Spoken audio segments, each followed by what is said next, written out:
Rolex Submariner. The Submariner isn't just a watch, it's the dive watch. Launched in 1953, it was built for underwater survival but became a fashion icon. James Bond wore one. So did Steve McQueen. It's water-resistant to 300 meters, has a unidirectional bezel, and is nearly indestructible. The black dial with luminous markers is instantly recognizable and even across the room. Collectors go crazy for vintage red sub-models or rare bezels like the Kermit or Hulk. It's not just about telling time, it's about telling people you've arrived. Rolex Air King. Originally launched in the 1940s to honor RAF pilots, the Air King is Rolex's tribute to aviation history. It's one of the most affordable Rolexes, but it still packs that iconic status. The current version has bold minute markers, a green seconds hand, and an oversized crown logo. Some love it, some hate it, but it's unmistakably Rolex. Rolex Oyster Perpetual. This is Rolex's purest watch. No date, no complications, just time. The Oyster Perpetual is the foundation. The stripped-down, do-it-all daily driver. It comes in multiple sizes and bright, punchy dial colors. In 2020, the Tiffany blue version exploded on the internet and became an instant grail. It proves you don't need diamonds to shine. Rolex Sea Dweller.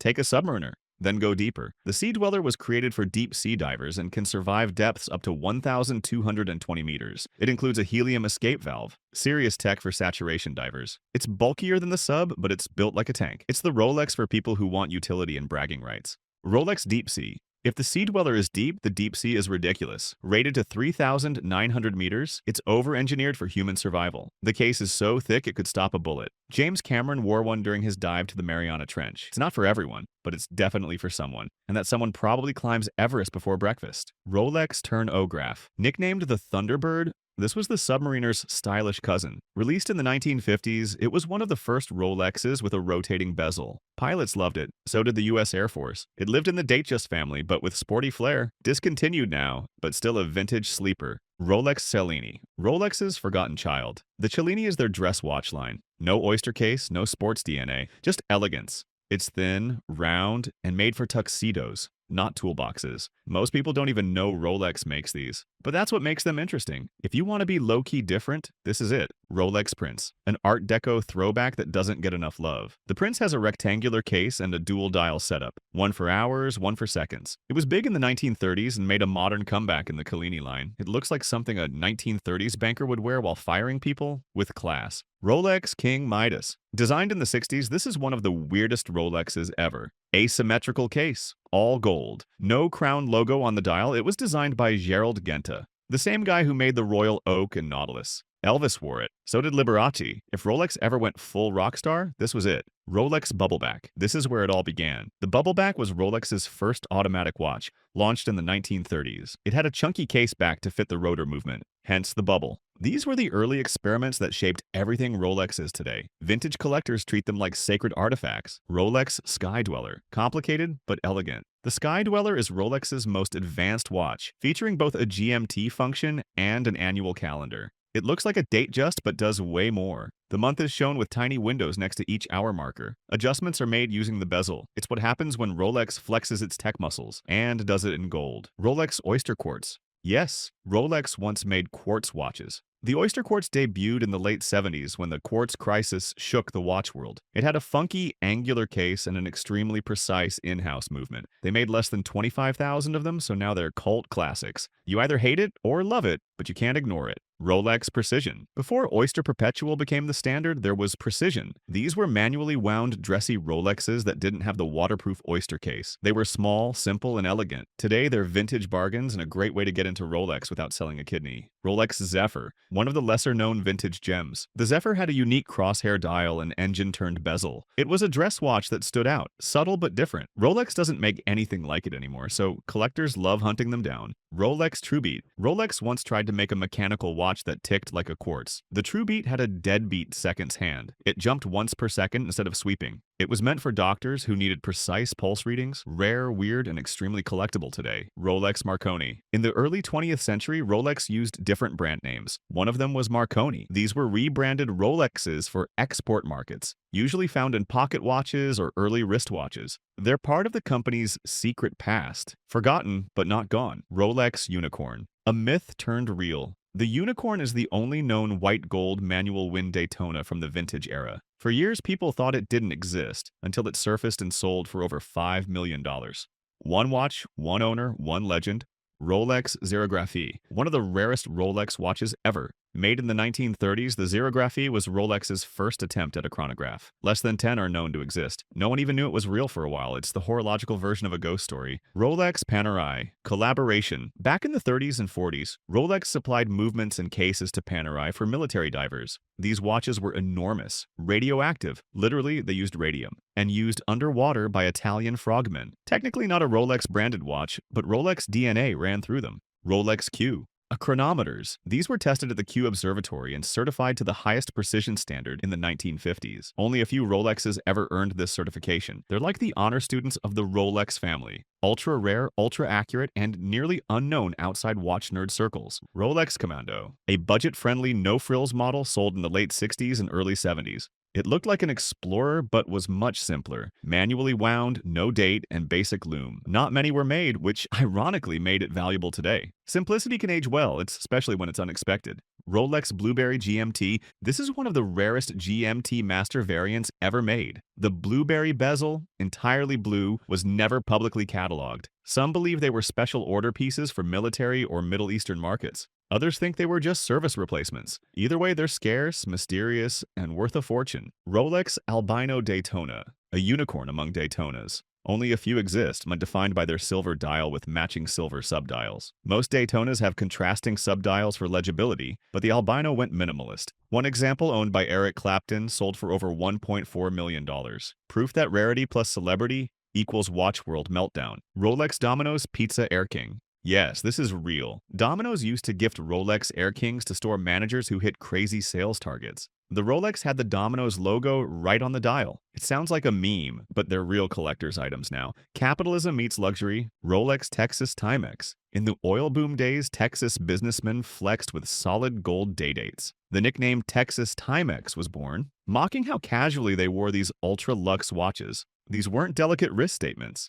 They were everyday beaters for millionaires in cowboy boots. Rolex Stella Dial Day Date. Stella dials are bright, lacquered dials in wild colors: hot pink, green, blue, orange. They were made for Middle Eastern and Asian markets in the 1970s and flopped at the time. Now they're among the most sought-after vintage day dates in the world. The bolder, the better. Rolex Paul Newman Daytona. This is the grail, the holy grail, the one that started the hype. Paul Newman wore a specific dial variant of the Daytona, and collectors went nuts. The exotic dial has funky fonts and square markers in the subdials. His personal one sold for $17.8 million.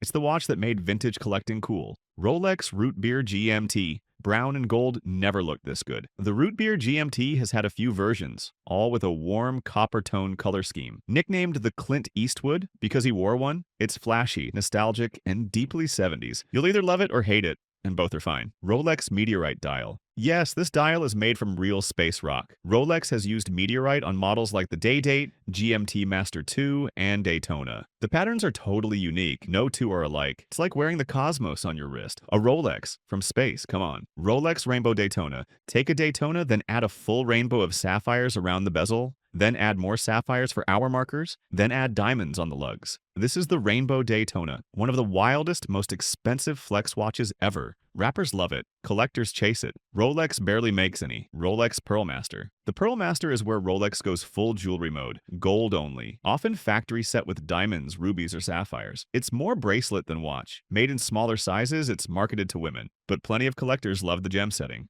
Think of it as the red carpet Rolex. Rolex Hulk Submariner. Nicknamed for its green dial and green ceramic bezel, the Hulk is one of Rolex's most recognizable modern subs. It was bold, bright, and divisive when it launched, but now it's a collector favorite. Discontinued in 2020, prices skyrocketed overnight. It's the Submariner that said, "I lift." Rolex Kermit Submariner. Before the Hulk, there was the Kermit, released for the Submariner's 50th anniversary in 2003. It had a black dial with a green aluminum bezel. Not as loud as the Hulk, but more classic. Collectors love the flat 4 font on early bezels. Green means go, especially when it comes to value. Rolex Batman GMT Master 2. Released in 2013, the black and blue ceramic bezel earned this GMT the nickname Batman. It was the first Rolex to have a two-tone Cerachrome bezel. It looked futuristic, stealthy, and clean. Paired with the Oyster bracelet or Jubilee, it's become one of the most wanted GMTs ever. Rolex Batgirl GMT Master 2. Same bezel as the Batman, but on a Jubilee bracelet. Some fans call it the Batgirl, others just call it the new Batman. The Jubilee gives it more sparkle and elegance. Either way, it's a modern Rolex with superhero-level hype. And the weightless? Legendary. Rolex Pepsi GMT Master 2. This is the OG color combo, red and blue. Nicknamed Pepsi for obvious reasons, it was the original GMT look since the 1950s. It's flown across oceans and worn by astronauts. The ceramic version brought the colors back in brilliant fashion, but the heritage never left. Rolex Coke GMT Master, 2 black and red. The Coke GMT came after the Pepsi and offered a darker, bolder vibe. It's currently out of production, which only fuels the demand. People are still waiting for Rolex to revive it in ceramic. When they do, instant mayhem. Rolex Panda Daytona. This one's all about contrast. A white dial with black subdials, simple, clean, and fast. Nicknamed the Panda because of the color combo, it's become the go-to modern Daytona. Celebrities love it, watch nerds respect it. It's sporty, sharp, and timeless. Rolex Reverse Panda Daytona. Flip the Panda and you get this. Black dial, white subdials. Equally cool but with a little more edge. The contrast helps legibility and looks amazing under the light. You'll find this on both vintage and modern Daytonas. Which one's better? That's a civil war waiting to happen. Rolex John Mayer Daytona. Nicknamed after the musician who hyped it on Hodinkee, this Daytona features a green dial and yellow gold case. When Mayer called it the next sleeper hit, prices exploded. It's luxurious, colorful, and surprisingly refined. John wasn't wrong. This one rips. Rolex Ice Blue Day-Date. Reserved only for platinum models, the ice blue dial is a Rolex status symbol. If you see this color, you're looking at 6 figures. It's paired with a smooth or fluted bezel, and usually a president bracelet. The combo of weight, shine, and cool tone screams power. Rolex Date Just Turnograph. Before the Submariner made rotating bezels cool, the Turnograph was already doing it in the 1950s. It lived inside the Date Just family, but with sporty roots and military use. It was issued to the U.S. Air Force Thunderbirds, earning the nickname Thunderbird. It's a forgotten icon and a great entry point for vintage Rolex. Rolex 1530, a rare and awkward beauty from the 1970s. The 1530 had an angular case, integrated bracelet, and a movement that ticked like a quartz, but wasn't. Think of it as the prototype for what Rolex would later perfect. If you like oddball vintage that still flexes, this is your piece. Rolex 1630. A quartz-powered follow-up to the 1530 with the same funky 70s design. One of the earliest oyster quartz prototypes. It looks like it belongs in a vintage car ad. Rare, weird, and one for the collectors who want something different in a sea of submariners. Rolex Masterpiece Day-Date. Take a Day-Date and turn it all the way up. That's the masterpiece. Bigger case, diamond bezels, and the ultra-luxurious Pearl Master bracelet. It's flashy by design and often overlooked because of how niche it is. If the president isn't presidential enough, the masterpiece is your answer. Rolex GMT Master Concorde. An early version of the GMT Master with a very small 24-hour hand. It was a short run and didn't catch on, but collectors love it for its rarity and odd proportions. Named after the Concorde jet for its ties to aviation. Fast, rare, and hard to land. Rolex Submariner. No date. It's not just a submariner without a date, it's a design purist's dream. Perfect symmetry, no Cyclops bubble, and a throwback to the earliest sub-references. Some argue it's the real submariner. Simple, clean, and ready for the deep. Rolex Deep Sea James Cameron. To celebrate his record-breaking dive, Rolex released this special edition Deep Sea with a gradient blue to black dial. It symbolizes the ocean depths, from surface to abyss. Bold, chunky, and iconic, just like the filmmaker who inspired it. Rolex Submariner two-tone steel and gold. The two-tone sub is a love it or hate it flex. Called the bluesy when it comes with a blue dial and bezel, it's pure 80s luxury. It's not for everyone, but it's never boring. A dive watch that shows up dressed? Rolex Submariner Smurf, white gold case, blue bezel, blue dial. The Smurf is the rich cousin in the Submariner family. Released in 2008 and discontinued in 2020, it's subtle flex meets deep dive. Stealth wealth on a rubber strap. Rolex Yachtmaster Rolasium. Rolasium is Rolex speak for steel and platinum. The Yachtmaster debuted it, a stainless steel case paired with a platinum bezel and dial. It's cool-toned luxury and water-ready. Not quite a sub, not quite a date just. Something in between. Rolex Explorer 39mm. For years, the Explorer was 36mm. Then Rolex bumped it up to 39mm in 2010. Some loved the extra wrist presence. Others thought it ruined the proportions. It's now discontinued, making it a sweet spot for those who want a modern size with classic roots. Rolex Explorer 36mm. In 2021, Rolex brought the Explorer back to its 36mm size. And collectors rejoiced. It was a nod to its mountaineering roots, slimmer, more traditional, and more comfortable for smaller wrists. Sometimes going backward is the best move forward. Rolex Explorer two-tone. Also in 2021, Rolex did the unthinkable. A two-tone Explorer, gold and steel on a rugged field watch. Purists hated it, but Rolex doesn't care. They make what they want. And now it's one of the most polarizing Explorers ever. Rolex Cellini Moonphase. Released in 2017, this is the only current Rolex with a moon phase complication. It's elegant, dressy, and totally different from the rest of the lineup. The moon disc is made of enamel and meteorite. Pure art on the wrist. Rolex Day Date 40. Rolex modernized the classic day date by increasing its size from 36mm to 40mm. It still has the same luxurious gold-only offerings, but with a thinner case and new movement. It's the President, updated for today's wrists. Rolex Day Date 36. This is the size that started it all in 1956. Still made today, it's favored by traditionalists and smaller-wristed collectors.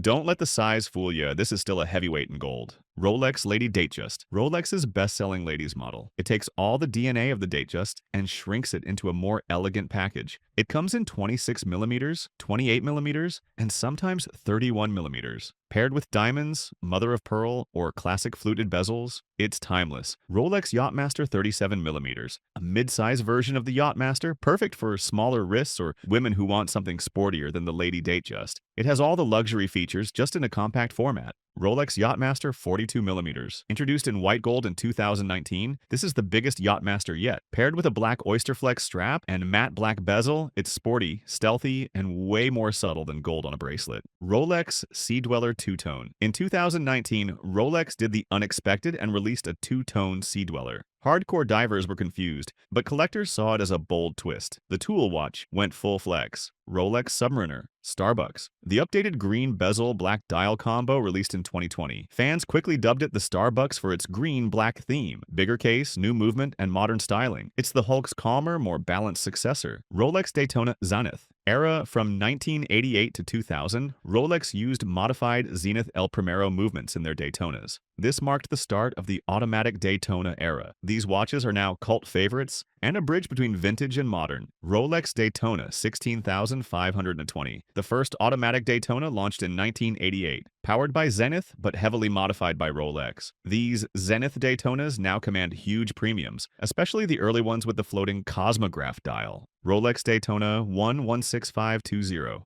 Released in 2000, this was the first Daytona with an in-house movement. Stainless steel, no ceramic bezel yet. It became the watch to have in the 2000s and had absurd wait lists long before Rolex hype was mainstream. Rolex Daytona 116500LN. Introduced in 2016, this Daytona finally gave fans what they wanted. A ceramic bezel, black or white dial options, long wait lists. Instant classic. Still one of the hardest to get steel Rolexes. Rolex King Submariner? Not an official name, but collectors use it to describe rare submariners that were gifted to Middle Eastern royalty. Often engraved on the caseback or dial, adds mystique and value to an already legendary model. Rolex Saudi Day Dates. Many day dates were custom made for Saudi royalty with Arabic numerals and script. These dials are rare and highly collectible. Some are double signed with both Rolex and the Saudi emblem. Rolex Qaboos Sea Dweller, made for the Sultan of Oman in the 1970s. These watches feature unique casebacks or dials with Arabic script. Super limited, highly sought after by collectors of royal Rolexes. Rolex Middle East dials. Beyond Saudi and Oman models, Rolex made pieces for UAE, Bahrain, and other Gulf states, often featuring logos, falcons, or Arabic calendar scripts. These regional models are mysterious, rare, and command huge auction results. Rolex Arab Dial. Datejust regular Datejusts that feature Eastern Arabic numerals instead of standard ones. Subtle but exotic. For some collectors, it's a must-have piece of cultural fusion. Rolex Sigma Dial. Look for tiny Sigma TSWISS T Sigma. Markings at the bottom of the dial as it means the hour markers are made from solid gold. Sigma dials aren't rare, but they're a hidden gem. Little detail, big flex. Rolex Rail Dial. Found on some vintage Explorer 2s and Sea Dwellers, this term describes the equal spacing between superlative and chronometer text. Small print detail, but collectors go wild over it. Rolex Wide Boy. Dial used in vintage Datejusts and day dates with wide, chunky hour markers and thick hands. It's a look that screams 1970s. Big fonts, big personality. Rolex California Dial. Originally used on Panerai, some early Rolexes had California dials. A mix of Roman and Arabic numerals. Often seen on bubblebacks. Strange but iconic in vintage collecting circles. Rolex Tiffany Dial. Not an official model, but Rolex watches that were co-signed by Tiffany and Company on the dial. These were sold at Tiffany boutiques in the past. Now they're ultra rare and ultra expensive. Rolex Comex Submariner, made for the French diving company Comex. These subs featured special helium valves and Comex branding on the dial or caseback. Serious dive heritage. Serious collector hype. Rolex Red Submariner, one of the most iconic vintage subs, named for the red Submariner text on the dial. Produced in the late 60s and early 70s, a small line of red ink equals a big jump in value. Rolex Double Red Sea Dweller, like the red sub, but with 2 lines of red text. These early Sea Dwellers are serious grails. Military vibes, deep sea capabilities, and a dial that collectors obsess over. Rolex Nipple Dial GMTs, found on vintage gold GMTs, named for their raised hour markers that resemble, well, you get it. Love it or laugh at it, it's a real term. Pure 70s. Rolex Spider Dial Submariners. Not a design choice, a defect. Some Submariner dials from the 80s developed tiny cracks in the lacquer, creating a web-like pattern. Unintended but now beloved for its weird beauty. Rolex Tropical Dials. Dials that fade from black to brown due to sun exposure or age. A defect turned into desirable patina. No two are alike. Vintage watch magic. Rolex Frogfoot Crown, a nickname for a certain style of Rolex logo used on dials in the 60s. The crown looks stubby, like a frog's foot.